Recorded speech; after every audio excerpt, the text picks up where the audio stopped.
রাস্তার পাশ ঘেঁষে ছোটখাটো একটা কফি শপ। হৃদ সেই কফি শপে ভিতরে না বসে বাহিরের একটা টেবিলে বসল। আসিফ তার পাশেই থমথমে মুখে দাঁড়িয়ে একবার গুরুগম্ভীর হৃদের দিকে তাকালো তো অন্যবার কাচুমাচু করে বসে থাকা মায়ার দিকে তাকাচ্ছে আরে আরে। আসলে পরিস্থিতিটা এমন যে ফ্যাসাদে পড়ে আসিফ সরাসরি কারো মুখের দিকে তাকাতে পারছে না। পাছে যদি হৃদ রেগে যায় বা মায়া আসিফের সরকারি তাকানোতে বিব্রতবোধ করে সেজন্য আসিফ সরাসরি মায়ার দিকে তাকাল না। ছোট টেবিলের 4টে চেয়ারে মধ্যে হৃদের মুখোমুখি বসে মায়া, শ্রেয়া, নাদিয়া দুজনই হৃদের পাশের চেয়ার দুটোতে বসে। মায়া ভয়, লজ্জা, জোরতায় চুপ থাকলেও শ্রেয়া, নাদিয়া দুজনে মিলে অসংখ্য বার হৃদকে বলে ফেলেছে মায়ার নিখোঁজ স্বামীর খোঁজে সন্ধান দেওয়ার বিষয়টি। হৃদ ভিতরকার বিস্ফোরণ ভাব চেপে শ্রেয়ার মুখে সবটাই শুনল গম্ভীর মুখে। আসলে এই মুহূর্তে হৃদের কি রিয়াকশন দেওয়া উচিত সেটা তক্ষুনি বুঝল না সে। হৃদের মতন একজন বিচক্ষণ মানুষ কেবল বেকুব বনে বসে রইল। মূলত হৃদের কালকম্বীয় ধারণাতে ছিল না তার খোঁজে তার বউ তারই কাছে সাহায্য চাইতে চলে আসবে।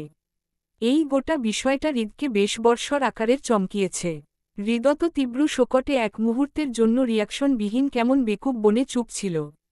আসলে অতিরিক্ত শোকট হলে হৃদ তৎক্ষণাৎ মুখ খুলে কথা বলতে পারে না, কেমন চুপ করে যায়। যেমনটা হয়েছিল প্রথম যেদিন হৃদ আসিফের মুখে মায়া পরিচয় সম্পর্কে জানতে পেয়েছিল, সেদিন সাথে শুনেছিল মায়া অ্যাক্সিডেন্ট করে হৃদকে খুঁজতে গিয়ে মারা গিয়েছিল। তখন হৃদ এক মুহূর্তের জন্য ঠিক আজকের মতন করেই চুপ করে গিয়েছিল। মূলত হৃদের গলা চেপে গিয়েছিল অতিরিক্ত শোকটে। তবে সেদিন বউয়ের মৃত্যুর সংবাদে হৃদ অতিরিক্ত টেনশনে হার্ট অ্যাটাক করলেও আজকে ব্যাপারটা হলো সম্পূর্ণ ভিন্ন। আজ তার টেনশন হচ্ছে না, বরং বউয়ের চোখে মুখে তাকে খুঁজে পাওয়ার জন্য যে বেকুলতার ছটফট দেখছে সেটা হৃদকে পৈশাচিক শান্তি দিচ্ছে। হৃদ একটু সময় নিয়েও সুশিরে ফিরতে চাইল। হলও তাই। অনেকটা সময় নিয়ে হৃদ গম্ভীর মুখে বসে থেকে শুধু শ্রেয়ার কথাই শুনল। কিন্তু অনর দৃষ্টি তীর শুরু থেকেই তাক করা ছিল মায়ার উপর।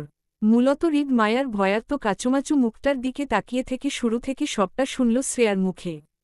পুরো বিষয়টা ক্লিয়ার হতে হৃদ কেমন গা ছেড়ে হেলান দিয়ে বসল চেয়ারে। বউয়ের টানে রাতে এসেছিল সে চট্টগ্রামে। সকালের দিকে ঘুমিয়েছিল বলে বউয়ের সাথে দেখা করতে পারেনি। এখন কাটকাট দুপুর, মায়ার পরীক্ষা শেষ। তার ভাবনা ছিল এখন মায়ার সাথে দেখা করার, কিন্তু তার আগেই মায়া আগ বাড়িয়ে দেখা করতে আসে হৃদের সাথে, তাও নিখোঁজ স্বামীর সন্ধানে। গোটা বিষয়টাই অনাকাঙ্ক্ষিত ছিল হৃদের জন্য। তাছাড়া তাদের দুজনের হুট করে বিয়েটা নিয়েও হৃদের মনে কিছু প্রশ্ন ছিল। কিন্তু হৃদ কখনো সরাসরি প্রশ্নগুলো মায়াকে করতে পারছিল না, কারণ হৃদের পরিচয়টা মায়ার কাছে ছিল না বলে। কিন্তু আজ মোক্ষম সুযোগ বুঝেই হৃদ মায়াকে মনের জমানো প্রশ্নগুলো করতে চায়। জানতে চায় কেন সেদিন রাতে হৃদকে অসুস্থ অবস্থায় ফেলে সে পালিয়ে গেল। কেন সেদিন রাতের পর মায়া আর হৃদের খোঁজ করেনি। কেন হৃদের পরিচয়টা মায়া এখনও জানে না। না জেনে বা কিভাবে মায়া অপরিচিত হৃদকে বিয়েটা করে নিল সেদিন। তাছাড়া সেদিন রাতে হৃদ অসুস্থ থাকলেও মায়া সুস্থ ছিল, তাহলে সেদিন রাতে মায়া সরাসরি হৃদকে দেখার পরও এখন কেন চিনতে পারছে না তাকে। কেন, যদি সেদিন রাতে স্বামীকে ছেড়ে পালিয়ে যাওয়ার ছিল তাহলে এখন কেন হুলস্থুল পাকিয়ে এদিক ওদিক দৌড়াদৌড়ি করছে হৃদের তথ্য জন্য। হৃদকে তো প্রথম দেখায় চিনে যাওয়ার কথা।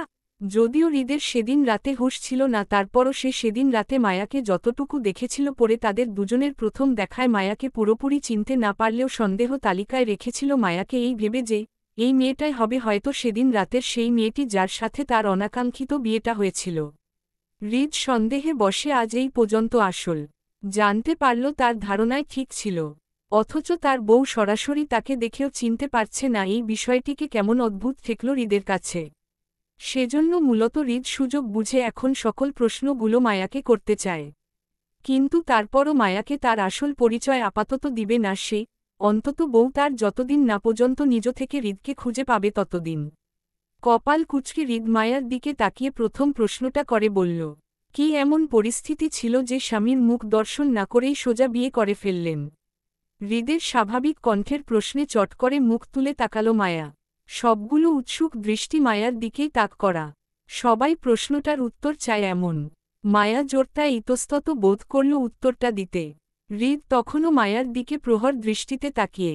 শ্রেয়া মায়ার ইতস্ততা বুঝে হৃদের প্রশ্নের উত্তর দিতে চেয়ে বলতে চাইল, আসলে ভাই ওদের টেবিলে উপরের হৃদের হাতটা ইশারায় শ্রেয়াকে দেখিয়ে থামিয়ে দিয়ে হৃদ শক্ত গলায় ধমকে বলল, তুই উত্তর দিচ্ছিস কেন? প্রশ্নটা কি তোকে করেছি? তুই ছিলি সেদিন রাতে ওর সাথে? হৃদের শক্ত গলায় দমে যায় শ্রেয়া। আগ বাড়িয়ে আর মুখ খুলল না সে। হৃদ যে শক্ত ধাঁচের মানুষ, দেখা গেল শ্রেয়া যদি আবার আগ বাড়িয়ে মায়ার হয়ে উত্তর দিতে চাই তাহলে থাপ্পড় একটা আজ কপালে জুটবে নিশ্চিত। হৃদের ধমকে শ্রেয়া চুপ করে যেতেই মায়া খানিকটা ভয়ার্ত হল। কাচুমাচু করে রিমড়িমিয়ে হৃদের প্রশ্নের উত্তরে বলল, আসলে সেদিন রাতে ওই লোকটাকে আমার ওইভাবে দেখার সুযোগ হয়নি। নিজের পরিবারের লোকদের থেকে বিচ্ছিন্ন হয়ে আধার রাতে আমি পথ হারিয়ে দিশেহারা ছিলাম। লোকটাও অ্যাক্সিডেন্ট করে সেদিন রাস্তায় পড়েছিল। কপাল ফেটে উনার মুখ ঢেকে ছিল রক্তে। রাতে অন্ধকারে ঝড়োঝাপটায় যতটুকু দেখেছিলাম তাকে সেটা আমার এখন আর অতটা মনে নেই। তাছাড়া পরিস্থিতি এমন ছিল যে আমার ভাবনাতেও ছিল না লোকটাকে মনোযোগ দিয়ে দেখব বলে। আমি ছোট মানুষ ছিলাম। তারপর পথ হারিয়ে একটা অ্যাক্সিডেন্টের মানুষকে নিয়ে ভয় পেয়ে গেছিলাম। ওই লোকটার হয়তো সুগারের সমস্যা ছিল, সেজন্য ঠিকঠাক দাঁড়াতে পর্যন্ত পারছিল না। ওই পরিস্থিতিতে লোকটার মুখ আমি কতটুকু দেখেছিলাম সেটা এই মুহূর্তে আমার মনে নেই। বিগত 2 বছর হয়েছে আমাদের বিয়ের। অনেকটা সময় চলে যাওয়ায় ওই লোকটার মুখ আমি ভুলে গেছি। এখন আমার আর মনে নেই। তবে যতটা মনে আছে, লোকটা বেশ লম্বাটে আর বলিষ্ঠবান টাইপের ছিল। তাকে সামলাতে আমার বেশ হিমশিম খেতে হয়েছিল। মায়া কথাগুলো শেষ করতে হৃদের দ্বিতীয় প্রশ্নটা করল, ফেইস মনে নেই? তাহলে পরিচয়টা কেন নিলেন না? বললাম তো পরিস্থিতি এমন ছিল যে আমার অত কিছু মাথায় আসেনি। মাত্র 9ম শ্রেণীতে পড়তাম। বুদ্ধি খাটিয়ে কিছু করার মতো পরিস্থিতিতে ছিলাম না। আমি ভীষণ ভয় পেয়ে গেছিলাম। একটা অপরিচিত অসুস্থ মানুষকে নিয়ে আবারও কতগুলো অপরিচিত লোকদের মাঝে পড়লাম। তারপর আবার সেই অপরিচিত মানুষগুলো আমাদের সাহায্যে আগে প্রথমে আমার চরিত্রের দিকে আঙ্গুল তুলে কেমন হুমকি ধামকি দিয়ে এক প্রকার ভয় দেখিয়ে আমাদের বিয়েটা দিল। এতে আমি ভীষণ আতঙ্কিত হয়ে ভয় পেয়ে গেছিলাম। তাছাড়া আমার সাথে লোকটার মানে যার সাথে আমার বিয়েটা হয়েছিল তিনিও তেমন সেন্স ছিল না। মানে উনি অর্ধ জ্ঞানহারা ছিল। সেজন্য সবাই সহজে আমাকে দোষারোপ করে দায় দিচ্ছিল। আমি তাদের বলার সুযোগ পাইনি যে অসুস্থ লোকটাকে আমি চিনি না পর্যন্ত। সবাই একইভাবে আমার চরিত্রের দিকে আঙুল চলছিল সহজভাবে, কারণ অসুস্থ লোকটা আমার কাঁধ জড়িয়ে তার শরীর ভর আমার উপর দিয়ে রেখেছিল। তাই কাজী সাহেব আমাদের থানা পুলিশের দিবে, এমনকি তখন বিয়েটা না করলে আমাকে সকালে সমাজের লোকদের সামনে অপদস্থ করবে এমনটা বলেছিল। এমন বাজে পরিস্থিতিতে আমি কখনো পড়িনি। এসব পরিস্থিতিতে পড়লে মানুষকে কি করতে হয় বা কিভাবে সামাল দেওয়া লাগে সেটাও জানতাম না। শুধু মনে মনে দোয়া করছিলাম কেউ আমার হয়ে আসুক আর আমাকে ওই খারাপ পরিস্থিতি থেকে বাঁচিয়ে নিয়ে যাক। আর নয়তো অসুস্থ লোকটা আমার হয়ে কিছু বলুন। কিন্তু সেদিনের মতন আমার কোনো দোয়াই কবুল হয়নি। তাই জানের ভয়ে শুধু চুপ থেকে গেলাম আর যে যেটা বলছিল সেটা করছিলাম। তাছাড়া আমাকে বিয়ে করতে অসুস্থ লোকটাও কোনো আপত্তি জানাচ্ছিল না। সে অজ্ঞান না হলেও কিছুটা হুঁশে ছিল। আমি ভেবেছিলাম লোকটা হয়তো কিছু বলবে বিয়ের আগ মুহূর্তে তাদের, কিন্তু তিনি কিছুই বলেনি। সেজন্য আমারও কিছু করার ছিল না। হাফেজ সাহেবের পরিবার ভাবছিল আমি আমার স্বামীর গার্লফ্রেন্ড হব। তাকে নিয়ে রাতে কোথাও ধরা খেয়ে হাফেজ সাহেবের বাড়িতে আশ্রয় নিতে চাইছিলাম। সেজন্য আমাদের বিয়ে পড়িয়ে দেয়। আর আমি চাপার আগে ভয় হঠাৎ স্বামী হওয়ায় লোকটার পরিচয় পর্যন্ত জানতে চাইনি কারো কাছে। এমনকি হাফেজ সাহেবের পরিবারের কাছেও চাইনি। বিয়ের সময় অতিরিক্ত কান্নাকাটি আর ভয় স্বামী নামটা কাজী সাহেবের মুখে শুনতে মনে নেই। কিন্তু কাবিননামায় ঠিকই দেখেছিলাম স্বামী নাম। কিন্তু ইনিশিয়াল সিগনেচার হওয়ায় ঘুরপ্যাচের নামটা আমি বুঝতে পারিনি কি ছিল। সেজন্য তার নামটাও আমার জানা ছিল না। মায়ার দীর্ঘ কথা অতলে হৃদের তৃতীয় প্রশ্নটা আসল সাথে সাথেই, তাহলে আপনার স্বামীর কাছ থেকে কেন জানতে চাইলেন না তার পরিচয় সম্পর্কে? ওই লোকটাকে সাহায্য করতে যেয়ে আমি এত বড় বিপদে পড়লাম। তারপর সে আমাকে সাহায্য না করে চুপচাপ বিয়ে করে নিল বলে রাগে আর ভয়ে স্বামীর পাশ ঘেঁষেনি সেরাতে। দূরে দূরে ছিলাম। সেরাতে হাফেজ সাহেবের বউয়ের ফোন থেকে আরিফ ভাইয়াকে কল করে শেষ রাতের দিকে আমি পালিয়ে এসেছিলাম সেখান থেকে, যেন লোকটা সকালে হুঁশে ফিরে আমাকে আর খুঁজে না পায় সেজন্য। চতুর্থ প্রশ্ন করে বলল হৃদ, তখন স্বামী থেকে পালিয়ে বাঁচতে চাইলে এখন কেন তাকে খোঁজ করতে চাইছেন? তখন আমি ভীষণ ভয় পেয়ে পালিয়ে গেছিলাম। আমার চারপাশে সবাই অপরিচিত ছিল বলে আমার মনে হচ্ছিল সেখানে আমি সেফ না। নিজের জীবনের তাগিদে পালিয়ে গেছিলাম। কিন্তু ইদানিং মনে হচ্ছে লোকটাকে আমার খোঁজা দরকার, সেজন্য বেশ কয়েকবার নরসিংদী গিয়ে হাফেজ সাহেবের বাড়ির লোকেশন অনেক কষ্টে খুঁজে বের করি। কিন্তু এত কিছু পরও আজ পর্যন্ত লোকটার সম্পর্কে তেমন তথ্য বের করতে পারলাম না, শুধু নাম আর নাম্বারটা ছাড়া। হাফেজ সাহেব কিছুতেই আমাকে ওই লোকটার নামটা বলেননি। আমি অনেক অনুরোধ করেছিলাম উনাকে, তারপরও তিনি বলেনি আমাকে। শুধু বলেছে কোনো এক প্রভাবশালী লোক নাকি আমার স্বামী। আমার মনে হচ্ছে ওই লোকটা কোনো গুন্ডা বা খারাপ টাইপের মানুষ হবেন, সেজন্য হাফেজ সাহেব উনার নামটা বলতে ভয় পাচ্ছেন। কিন্তু আমি হাফেজ সাহেবকে এটা বুঝাতে অক্ষম হলাম যে আসলে আমার স্বামী যদি খারাপও হয়, তারপরও আমার তার সন্ধান চাই। চাই মানে চাই। স্বামী নামক লোকটা খারাপ হতে পারে এমনটা জেনে বুঝেই আমি তাকে খুঁজছি এতদিন ধরে। এবার আপনার সাধ্যে থাকলে আমাকে একটু সাহায্য করে ওই লোকটার তথ্য জোগাড় করে দিতে পারবেন? বেশি কিছু জানতে চাই না, শুধু ওই লোকটাকে সেটা বললেও চলবে। একক উদ্ধৃতি চিহ্ন। স্বামীর সন্ধান নিয়ে কি করবেন? শুনলাম আপনার স্বামী নাকি আরও দুটো বিয়ে করেছে। কথা কি সত্য? তার তৃতীয় বউ হওয়ার ইচ্ছা আছে নাকি? হৃদের সহজ কথাটা মায়া সহজভাবে নিতে পারল না। গুমরে ভিতরকার কষ্টগুলো যেন মায়ার গলা চেপে ধরল।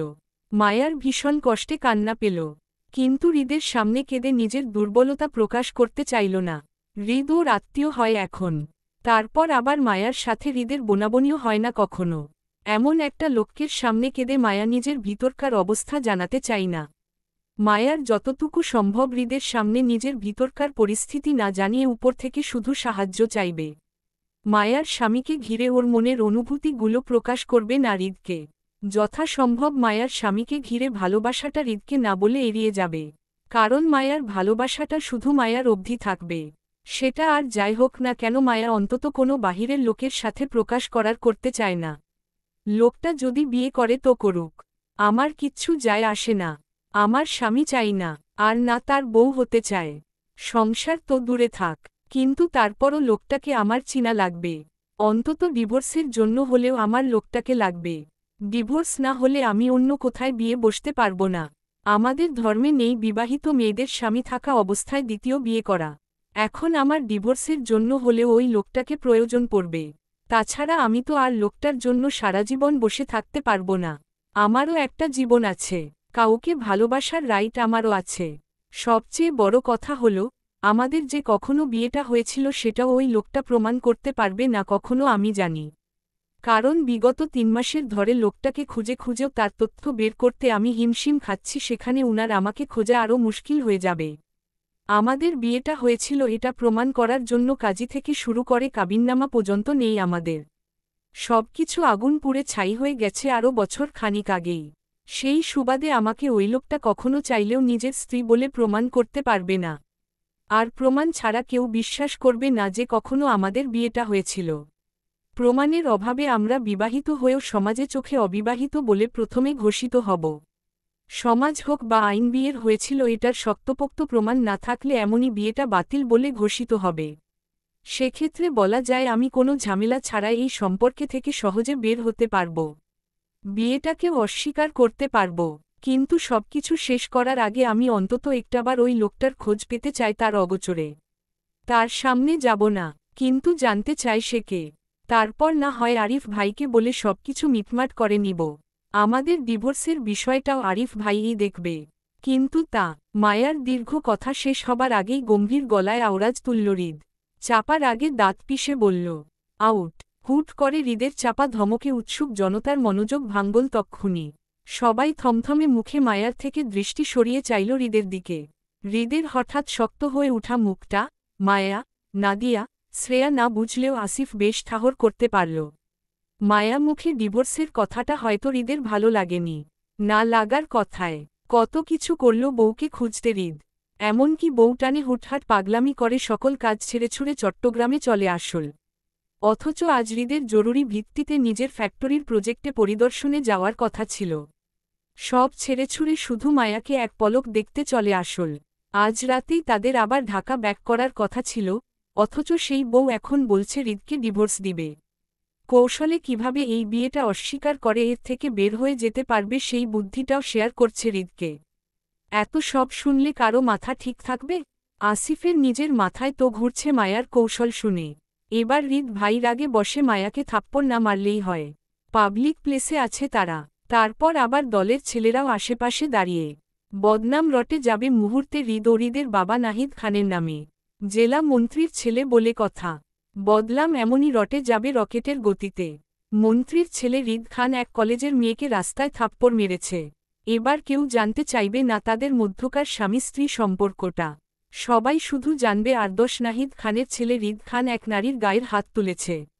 আসিফ ভয়ে কাচুমাচু করে হৃদের হাতের দিকে তাকাল। টেবিলে উপর রাখা হাতটার শক্ত মুঠোয় একটা কলম চেপে ধরা।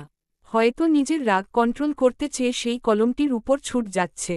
বৃদ্ধা আঙ্গুলে অনবরত কলমের অটোক্যাপ চেপে চেপে শব্দ করে নিপ ভিতর বাহির করে।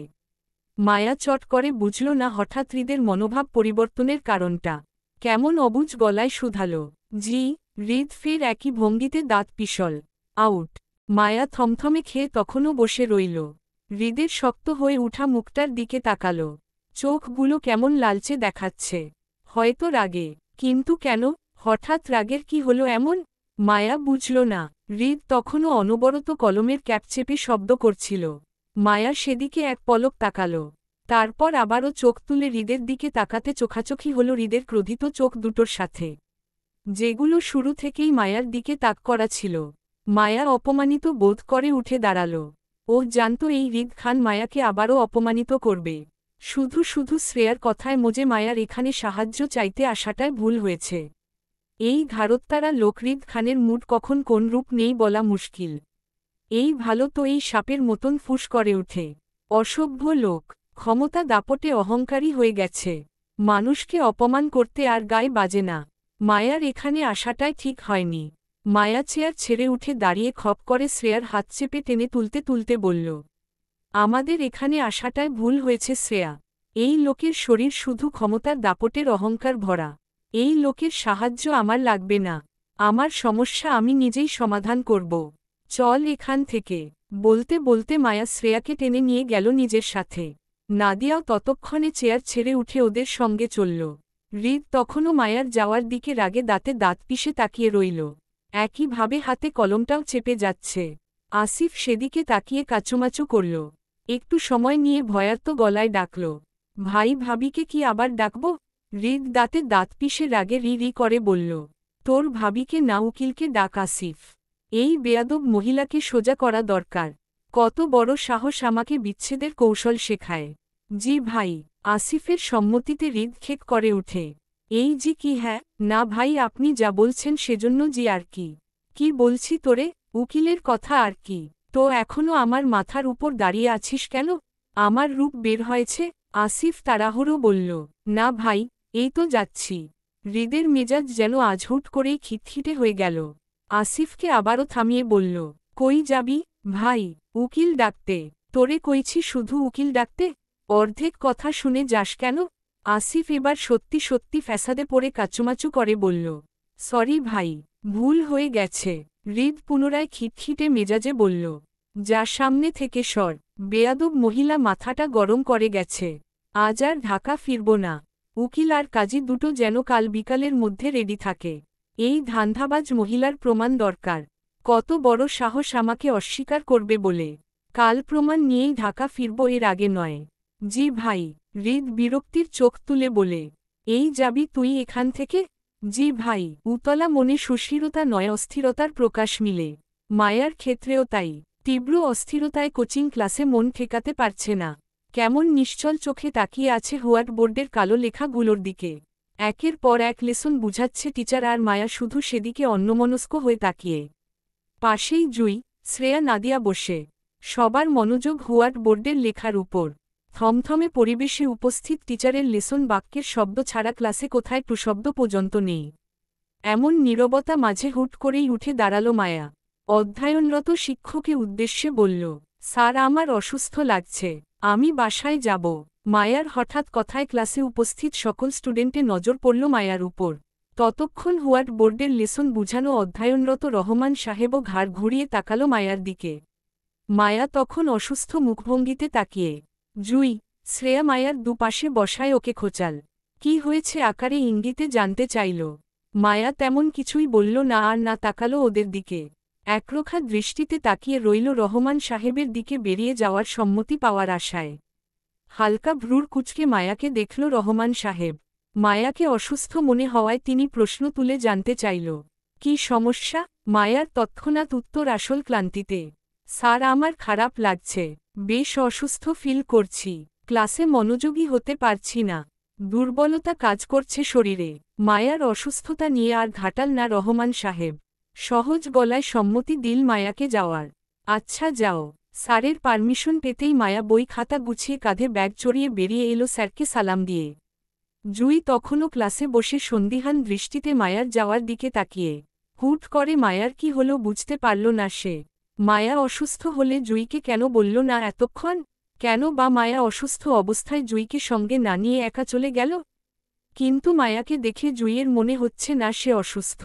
দিব্যি হেঁটে চলে যাচ্ছে, এমনকি যাওয়ার পূর্বে জুইকে একটু বলে পর্যন্ত গেল না। কিন্তু কেন? জুই বুঝল না মায়ার মন খারাপে বিষয়টি। শুধু মায়াকে ক্লাস হতে বেরিয়ে যেতে দেখল। কোচিং ক্লাস শেষ হতে আরও 1 ঘন্টা বাকি। আপাতত এই 1 ঘন্টা জুই বাকি ক্লাসগুলো শেষ করে নিক, তারপর না হয় বাসায় গিয়ে জেনে নিবে মায়া আজ ক্লাস না করার কারণটি। এমনিতেও মায়ার হাবভাব ভালো না। বড় কিছু হওয়ার আগে বাসায় গিয়ে যেভাবে হোক আরিফের কানে তুলতে হবে বিষয়টি। ক্লাস পুনরায় কন্টিনিউ হতে জুই সেদিকে তাকিয়ে মনোযোগী হল। মায়া ততক্ষণে কোচিং সেন্টারের বিল্ডিং হতে বেরিয়ে রাস্তায় নামল। এদিক সেদিকে তাকিয়ে হাঁটা ধরল বাসার রাস্তার দিকে। আজ আর অটোরিকশা কিছু নিল না, কারণ সামনে ওর বিশেষ একটা কাজ আছে। আর এই কাজের জন্যই তো মায়া স্যারকে মিথ্যা বলে ক্লাস মিস দিল। উহু, আসলে মিথ্যা নয়, সত্যি মায়া অসুস্থ, তবে শারীরিকভাবে নয়, মানসিকভাবে। সেই মানসিক যন্ত্রণার জন্য মায়ার কোনো কিছুতেই মন ঠিকছে না। মায়া ফুটপাত ধরে হেঁটে হেঁটে রাস্তার মোড়ে আসল অনুসন্ধান চোখে এদিক সেদিকে তাকাল। আজ দুপুরের তরিদের সঙ্গে মায়ার এদিকটায় দেখা হয়েছিল। এখন আসিফদেরও এদিকটায় কোথায় পাওয়া যাওয়ার কথা। মায়া হেঁটে আরও একটু সামনে এগোল। আশেপাশে হৃদ বা আসিফ কাউকে দেখল না। যে রেস্টুরেন্টে মায়া দুপুরে বসে হৃদের সঙ্গে কথা বলেছিল সেখানটাও হৃদ বা তাদের লোকদের দেখা গেল না। মায়ার হতাশায় বুক ভারী হল। মনে মনে আরও একবার মায়া নিজেকে শুধাল, এই ভেবে যে তখন মায়ার ওইভাবে হৃদের কথায় রেগে গিয়ে রিয়েক্ট করা উচিত হয়নি। মায়া তো শুরু থেকেই জানত হৃদ খান যে তোত্তারা স্বভাবের, মায়াকেও অপছন্দ করে। এমন অপছন্দের মানুষকে সাহায্য করতে গিয়ে যে হৃদ খান মায়াকে একটু আধটু অপমান করবে সেটা মায়ার মাথায় আগেই রাখার দরকার ছিল। তাছাড়া প্রয়োজনটা মায়ার ছিল, হৃদের নয়। তাই ব্যবহারে নমনীয়তা মায়ার মাঝে রাখা দরকার ছিল, হৃদ খানের কথায় রেগে না গিয়ে। ভুল মায়ার হয়েছে, সাহায্য মায়ার দরকার হৃদ খান থেকে। এখন মায়া হৃদ খানকে সরি বলে আবারও সুন্দর করে বুঝিয়ে বলবে মায়ার নিখোঁজ স্বামীকে খোঁজা কতটা দরকার। এজন্য তো ক্লাস মিস করে হৃদের সঙ্গে দেখা করতে বের হল সে। মায়া আবারও ঘাড় ঘুরিয়ে এদিক সেদিকে তাকালো অনুসন্ধান চোখে। আশেপাশে কাউকে দেখতে না পেয়ে আরও একটু সামনে এগোল। দৃষ্টি তখনও মায়া এলোমেলো হৃদকে খুঁজতে। কিন্তু হঠাৎই দেখা হল সিনিয়র ভাই রাকিবের সঙ্গে। মূলত রাকিব রাস্তা পার হয়ে এদিকটায় আসছিল কোচিংয়ের সেন্টারে উদ্দেশ্যে। কিন্তু পথিমধ্যে মায়াকে দেখায় সে মতো বদলিয়ে কোচিং সেন্টারের না গিয়ে মায়ার পথে এসে দাঁড়াল। এগিয়ে আসতে আসতে মায়াকে কুশলাদি বিনিময় করে জানতে চাইল, ভালো আছো মায়া? অন্যমনা হয়ে হাঁটছিল মায়া। রাকিবের কণ্ঠস্বর পেয়েই চোখ তুলে তাকাতে দেখল রাকিবের হাসি হাসি মুখখানা। মায়া অস্তিত্ব হল, তারপরও সৌজন্য বজায় রেখে অল্প হেসে বলল, জি ভাইয়া ভালো। আপনি? এই তো ভালো, তোমাকে পেয়ে আরও ভালো হয়ে গেলাম। তা এই সময়ের কোচিংয়ে বাহিরে কি করছো? তোমার তো ক্লাস চলছে মনে হয়। রাকিবের কথায় হাসফাস করল মায়া। লোকটা সরাসরি মায়াকে আজকাল প্রেমনিবেদন করে বেড়ায়। মুখের ভাষায় অন্তত তাই প্রকাশ হয়। মায়া ইতস্ততায় নিয়ে কাঁধে ব্যাগটা টেনে বলল, জি ভাইয়া ক্লাস চলছে। আসলে আমি একটু অসুস্থ ফিল করছিলাম, সেজন্য স্যারকে বলে বাসায় চলে যাচ্ছি। মায়ার কথা শেষ হতেই উদ্বিগ্নতার দেখা গেল রাকিবের মাঝে। আগ বাড়িয়ে মায়া কপালে হাত রেখে অসুস্থতা প্রখ্য করতে গেলে মায়া দ্রুততায় পিছু হাঁটে। রাকিব সেদিকে তাকিয়ে একই উদ্বিগ্নতায় বলল, কি হলো মায়া, পিছিয়ে যাচ্ছে কেন? তুমি কি বেশি অসুস্থ? চলো ডাক্তারের কাছে যায়। রাকিবের অযথা কেয়া দেখানোটা পছন্দ হল না মায়া। মায়াকে কেউ অকারণে অযাচিতভাবে সামান্য ছুঁয়ে দিবে সেটা মোটেও পছন্দ না। তারপরও মুখ বাড়িয়ে রাকিবকে কঠিন বাক্য বলল না। এই এলাকার ছেলে, তারপর আরিফের সহপাঠী বন্ধু, আবার মায়ার সিনিয়র, তাই মায়া কিছু বললে এখন ঝামেলা হতে পারে সেই ভেবে কথা বাড়াল না। শুধু বিরক্তি চেপে রাকিবকে পাশ কাটিয়ে চলে যেতে চাইল, কিন্তু অধৈর্যের রাকিব ফের মায়ার পথ আটকে দাঁড়িয়ে একই উদ্বিগ্নতা দেখিয়ে বলল, কি হলো, কোথায় যাচ্ছে তুমি? চলো, আমার সাথে ডাক্তারের কাছে যাবে। ভয় পেও না, আমি আরিফকে ফোন করে বলে দেব তুমি আমার সাথে আছো। বিরক্তির জেদ্দি গলায় বলল মায়া। ভাইয়া প্লিজ পথ ছাড়ুন, আমার কিছু হয়নি, ভালো আছি আমি। মায়ার কুচকানো চোখ মুখ দেখে রাকিব জানতে চাইল, তুমি কি আমার সাথে অস্তিত্ববোধ করছো মায়া? মায়ার তৎক্ষণাৎ উত্তর, জি। আসসালামু আলাইকুম ভাবি, কোনো সমস্যা? রাকিব কিছু বলার আগেই গমগমে গলার স্বর কানে আসল দুজনের। মায়া, রাকিব দুজনেরই হালকা চমকে পিছনে তাকাল। দেখল সুন্দর দেখতে একটা ছেলে দাঁড়িয়ে। ছেলেটির নাম রাহাত। রাকিব চিনে, রিদ খানের ছেলেপেলে হল রাহাত। মায়াও চিনে রাহাতকে, তবে নাম জানে না। মায়ার সাথে রোজ সকাল বিকাল করে দেখা হয় রাস্তায়। তখন মায়াকে ভাবি ভাবি ডেকে কুশলাদি জিজ্ঞেস করে।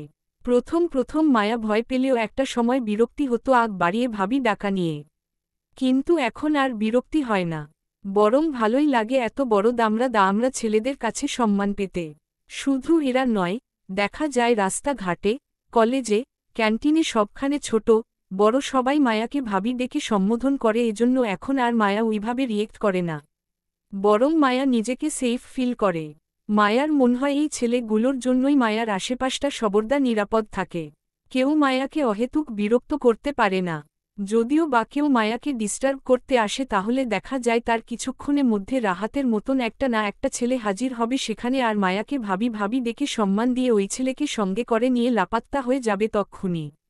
এতে মায়ার সুবিধা হয়, এখন আর বাজে কোনো পরিস্থিতির মুখে পড়তে হয় না মায়াকে এদের জন্য। সেজন্য মায়াও নিজেকে সবার জাতির ভাবি বলেই মনে করে।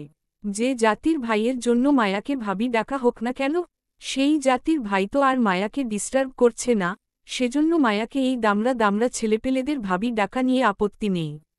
বরং ডাকুক, এতে লাভ মায়ারই। এই যেমন এখন মায়াকে সিনিয়র ভাই রাকিবের হাত থেকে বাঁচাতে হাজির হলো এই ছেলে। এতে মায়ার সেই জাতির ভাইকে মনে মনে একটা ধন্যবাদ দিতে মন চাইছে। যদি কখনো জাতির ভাইকে সামনে থেকে মায়া পাই তাহলে অবশ্যই ধন্যবাদ একটা দিবে। মায়া রাহাত ছেলেটার মুখের দিকে তাকিয়ে হাসল, বেশ সৌজন্যতা দেখিয়ে বলল, ওয়ালাইকুম সালাম ভাইয়া, আপাতত একটু সমস্যায় আছি বলতে পারেন। মায়ার কথায় রাহাত এগিয়ে আসল। রাকিব চোখ ঘুরিয়ে মায়ার দিকে তাকালো তীক্ষ্ণ দৃষ্টিতে। রাহাত ভাবি ডাকছে, মায়া সেই ডাকে স্বাচ্ছন্দ্যবোধ করে জবাব দিচ্ছে। আবার নিজের সমস্যা কথাও বলতে চাচ্ছে বলে ব্যাপারটা রাকিবের ভালো লাগল না। সে অসন্তুষ্ট চোখে মায়ার দিকে তাকিয়ে। রাহাত ততক্ষণে মায়ার সামনে দাঁড়িয়ে রাকিবকে সরাসরি দেখে মায়ার দিকে তাকাল। ব্যবহারে নমনীয়তা দেখে সম্মানে দিয়ে বলল, জি ভাবি, আমাকে বলুন কি সমস্যা, আমি আপনাকে হেল্প করছি। রাকিবকে আর চোখে এক পলক দেখে মায়া রাহাতের কাছে সরাসরি বলল, আসলে তেমন কিছু না, আমি আসিফ ভাইদের খোঁজ করছিলাম। আশেপাশে কোথাও দেখছি না, তাই আপনাকে জিজ্ঞাসা করলাম। আসলে আমার রিদ ভাইয়ার সাথে একটা জরুরি কাজ ছিল, এখন উনাকে কোথায় পাওয়া যাবে বলতে পারেন? সন্দিহার দৃষ্টিতে তাকিয়ে রাকিব মায়ার কথার পিষ্ট প্রশ্ন করে জানতে চাইল, তোমার রিদ ভাইয়ের সাথে কি কাজ? রাকিবের কথায় মায়া বিরক্তি নিয়ে কিছু বলবে তার আগেই ঝটপট উত্তর করল। রাহাত বলল, ভাবি, ভাই তো আমাদের সামনেই আছে, ওই যে কালো থাই গ্লাসটা দেখছেন, এটা পিছনে ভাই বসে আছে। এটা রিদ ভাইয়ের বাবার অফিস। এখন ভাই এখানেই আছে। কালো গ্লাস হওয়ায় আপনি দেখতে পারছে না, তবে আমাদেরকে ভাই সরাসরি দেখতে পারছে গ্লাসের ওপাশ থেকে। আপনি ভিতরে যান, ভাইকে সেখানে পাবেন। বিষণ্ণয়ে মায়া ঘাড় ঘুরে তাকালো কয়েক কদম দূরে রাস্তা পাশে বড় থাই গ্লাসের উপর। সূর্যের আলোয় ভিতরকার মানুষজন দেখা যাচ্ছে না, তবে ভিতরে বসে থাকা মানুষগুলো যে অনাহেসে মায়াদের দেখা যাচ্ছে সেটা বেশ বুঝতে পারল মায়া। হঠাৎ মায়ার ধ্যান ভাঙল রাহাতের পরবর্তী কথায়। রাহাত এগিয়ে এসে রাকিবের এক বাহু ঝাপটে জড়িয়ে ধরতে ধরতে বলল, আরে রাকিব ভাই, তোমার সাথে আমার অনেক দিন ধরে গল্প করা হয় না, তুমি আমার সাথে চলো, আজ আড্ডা দিব। এখানে দাঁড়িয়ে কি করবে, চলো চলো। রাহাত কথাগুলো বলতে বলতে রাকিবের হাত টেনেটুনে জোরপূর্বক নিয়ে গেল নিজের সাথে। রাকিব তখনও মায়ার দিকে তাকিয়ে বলছে নিজের খেয়াল রাখতে। মায়া রাহাত চলে যাওয়ার দিকে তাকিয়ে মনে মনে কৃতজ্ঞতা প্রকাশ করল।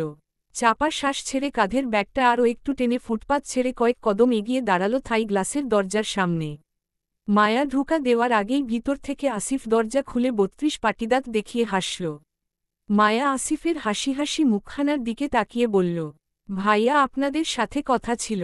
হৃদ ভাইয়া কি ভিতরে আছেন? জি আপু আসুন। আসিফ দরজা ছেড়ে দাঁড়াতে মায়া পাশ কাটিয়ে ভিতর ঢুকতে মুখোমুখি হল হৃদের তীক্ষ্ণ প্রখর রোদের দৃষ্টির সঙ্গে। কেমন একঘোয়ামি কটমট চোখে তাকিয়ে মায়া দিকে। মায়া হৃদের শক্ত দৃষ্টিতে থতমত খেয়ে বসল। ভাবল অসময়ে চলে আসায় হয়তো হৃদ রেগে গেছে। কিন্তু মায়ার কথা বলাটা জরুরি ভেবে নিজেকে সাহস দিল। কয়েক কদম হেঁটে হৃদের টেবিলের সামনে দাঁড়াতে দাঁড়াতে সালাম দিয়ে বলল, আসসালামু আলাইকুম ভাইয়া। হৃদ উত্তর করল না, বরং দৃষ্টিতে আরও তীক্ষ্ণতা তেজ বাড়ল মায়ার। মুখটাও কেমন শক্ত চোয়ালে দেখাল হৃদের। মায়া বুঝল হৃদ হুটহাট রেগে যাচ্ছে কেন। মায়া অনাকাঙ্ক্ষিত উপস্থিতে, নাকি অন্য কোনো কারণ? হয়তো মায়ার অসময়ে উপস্থিতর জন্য বিরক্ত। দুপুরে দিকে তো হৃদ মায়াকে অপমান করেছিল আর তাতে মায়া রেগেমেগে পাল্টা জবাব দিয়েছিল। আর হৃদ খানের সাহায্য চাইবে না বলে কড়া কথাও শুনিয়েছিল। এখন আবার মায়াকে হৃদ খানের দুয়ারে আসতে দেখে হয়তো মায়ার উপর রেগে যাচ্ছে। মায়া হৃদের রাগ শান্ত করতে চাই বলে হাসফাস করে মিনমিন গলায় বলল, আই এমন সরি ভাইয়া। আসলে আমার তখন আপনার সাথে ওইভাবে রেগে কথা বলা উচিত হয়নি। আমার ভুল হয়েছে, এজন্য আমি আবারও সরি। আমাকে ক্ষমা করে দিন ভাইয়া। মায়ার কথার মাঝেই শোনা গেল হৃদের শক্ত তেজি গলার স্বর, আসিফ বাইরে যা। জি ভাই।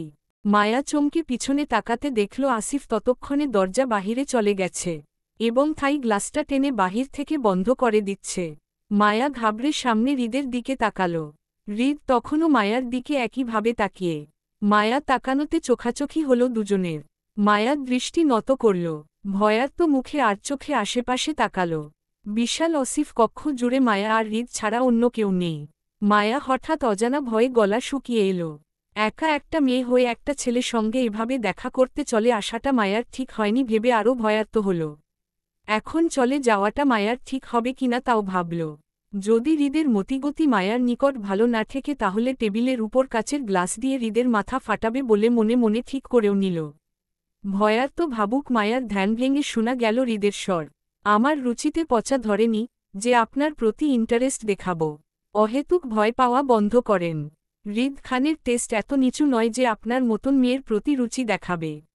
যার স্বামী থাকা সত্ত্বেও রাস্তায় বয়ফ্রেন্ড নিয়ে ঘুরে বেড়ায় এমন একাধিক পুরুষে আসক্ত নারীরা আর যাই হোক হৃদ খানের রুচিতে অন্তত পড়ে না তারা।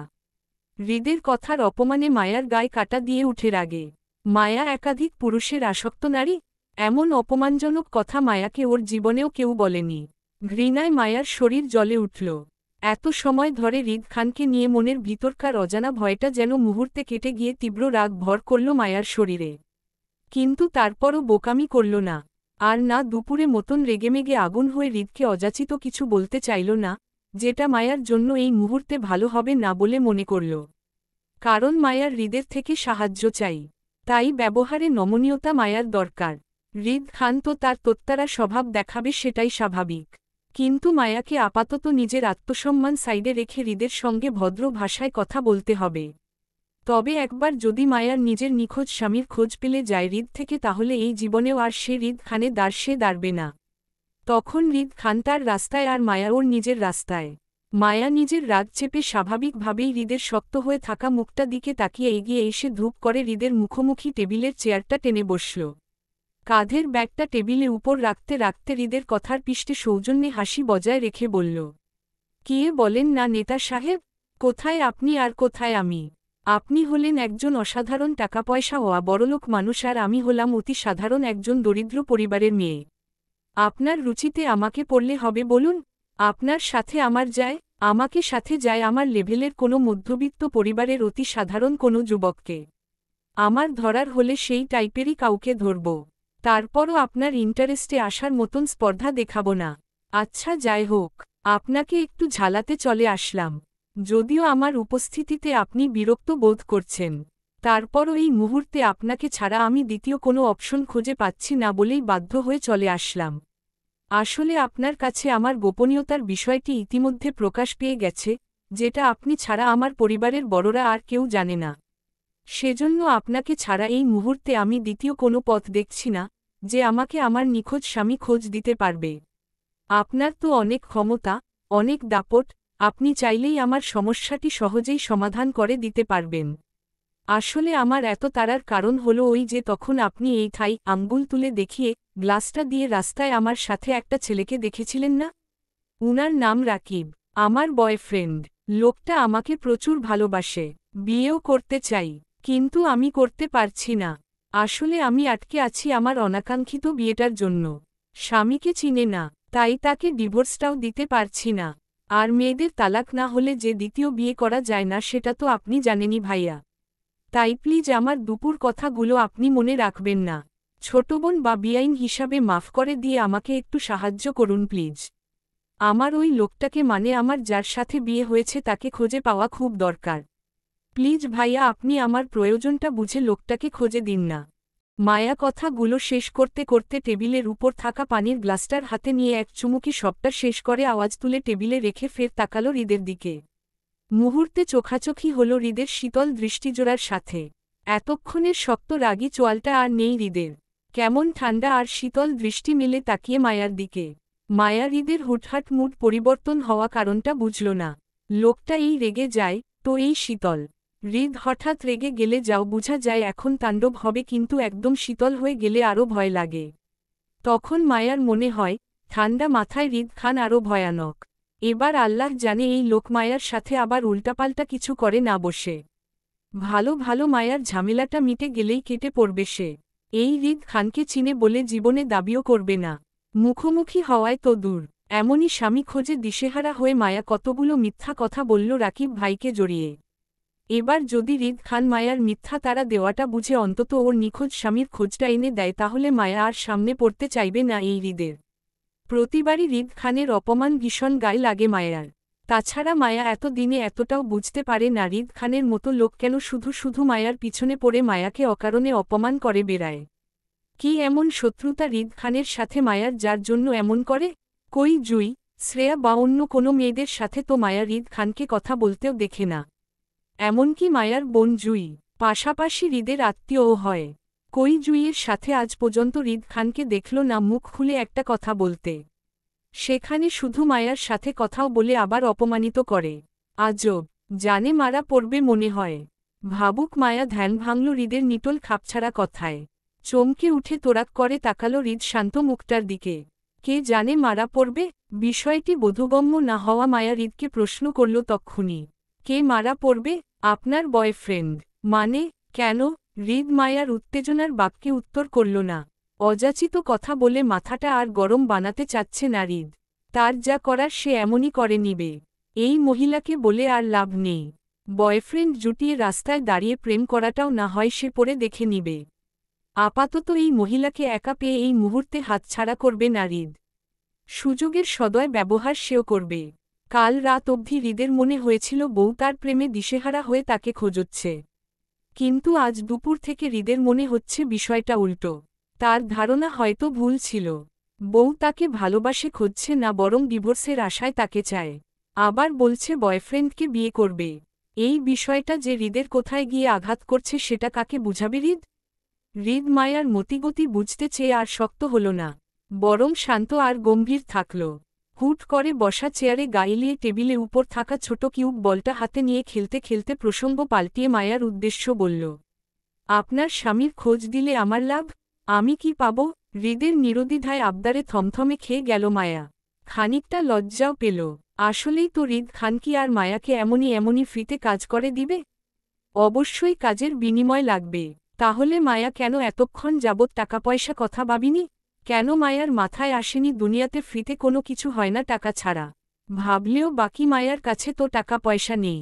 হৃদ যদি মায়াকে সাহায্য করতে চেয়ে মোটা অঙ্কের টাকা চায় তাহলে মায়া কি করে দিবে?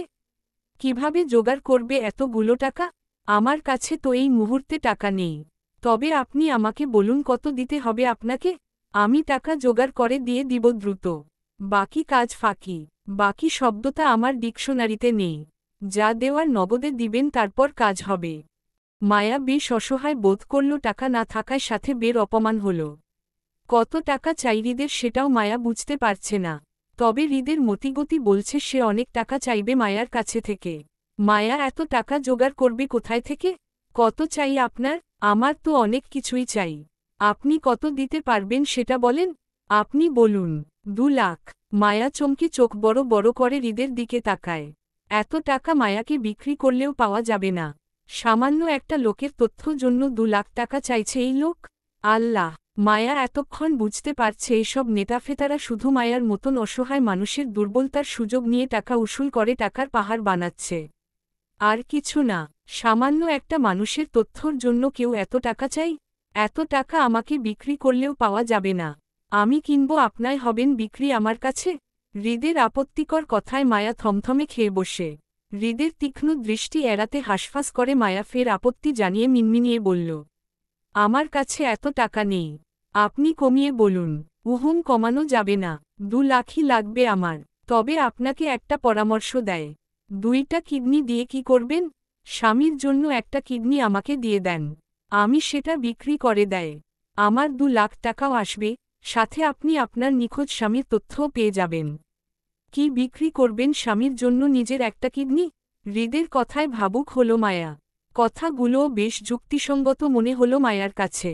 মায়া আসলেই 2টা কিডনি দিয়ে কি করবে?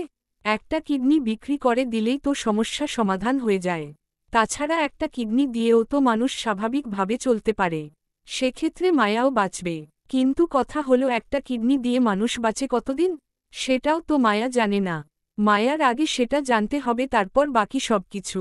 মায়া বেশ ভাবুক হয়ে প্রশ্ন করল হৃদকে, আচ্ছা একটা কিডনি দিয়ে মানুষ বাঁচে কতদিন? মায়াকে নিজের কথা জালে ফাঁসাতে পেয়ে হৃদ বাঁকা হাসল।